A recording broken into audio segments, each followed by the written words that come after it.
सांगली महानगरपालिका हद्दीत दहशत निर्माण करण्याच्या उद्देशाने विनापरवाना बंदूक व धारदार शस्त्रे बाळगून फिरणाऱ्या तिघांना स्थानिक गुन्हे अन्वेषण शाखेच्या LCB पथकाने अटक केली आहे।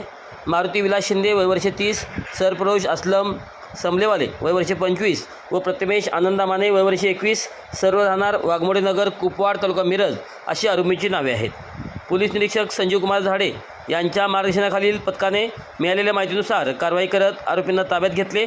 यावेळी एक देशी बनावटीची पिस्टल, 2 जिवंत काडतुसे, लोखंडी एडका व चाकू जप्त करण्यात आला। बंदुकीसाठी कोणतीही परवानगी नसल्याने तपासात आढळले। चौकशीत आरोपींनी दहशत निर्माण करण्यासाठी शस्त्रे वापरल्याची कबुली दिली।